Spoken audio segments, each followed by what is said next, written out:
Hai semua, di kesempatan kali ini gue akan bahas tentang pinjaman online.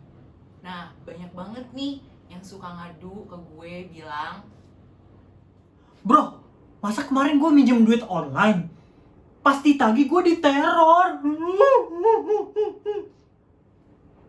Sis, masa gue kemarin minjem duit online? Suku bunganya tinggi banget, gila. Sampai gue, aduh.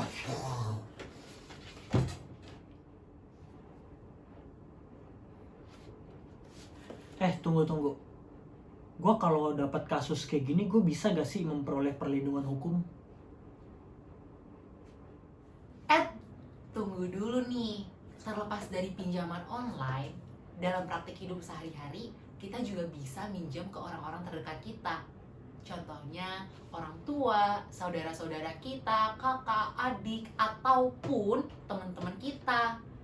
Nah, sebelum kita meminjam uang ke mereka, yang paling penting adalah kita harus memastikan diri kita terlebih dahulu kalau kita mampu mengembalikan uang mereka. Nah, kita balik lagi ya ke peminjaman online. Kalau misalkan teman-teman mau melakukan pinjam online ini, gue mau ngingetin, ada 2 poin penting yang harus diperhatikan.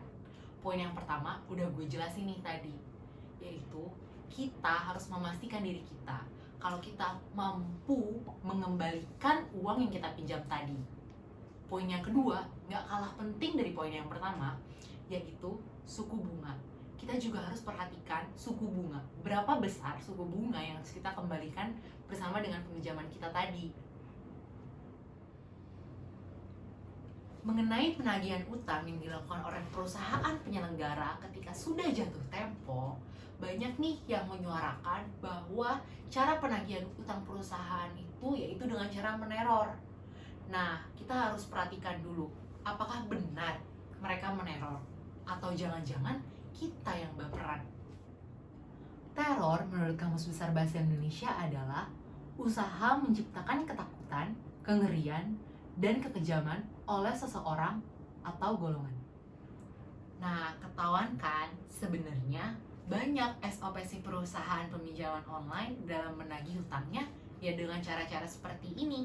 Misal dalam 12 jam mereka suka kirim SMS atau WhatsApp ataupun email. Bahkan mereka juga bisa nelpon-nelpon kita. Tapi menurut gue itu belum dalam kategori teror sih, dan itu masih wajar. Menurut gue kategori teror itu yang seperti ini. Pokoknya kalau nggak lu bayar, rumah lu gue bakar. Kalau nggak lu lunasin, anak lu gue sandra.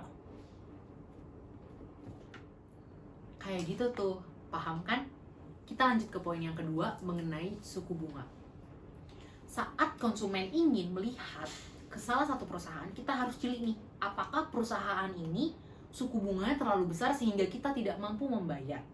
Kalau misalkan memang terlalu besar, kita cari ke perusahaan yang lain. Dan misalkan perusahaan yang lain pun suku bunganya juga besar dan kita nggak mampu mengembalikannya, maka saran gue gak usah pinjam dulu. Kenapa? Karena perusahaan manapun begitu jatuh tempo pasti akan menagih. Masih menjadi perdebatan hingga saat ini apakah perusahaan pinjaman online ini legal atau enggak. Pada dasarnya, pinjaman online ini adalah salah satu inovasi terbaru yang bertujuan untuk mempermudah setiap orang meminjam duit. Pinjaman online pun udah terdaftar kok di Otoritas Jasa Keuangan, tepatnya pada Peraturan Otoritas Jasa Keuangan nomor 77 POJK 01/2016. Tapi ada juga perusahaan pinjaman online yang ternyata belum terdaftar.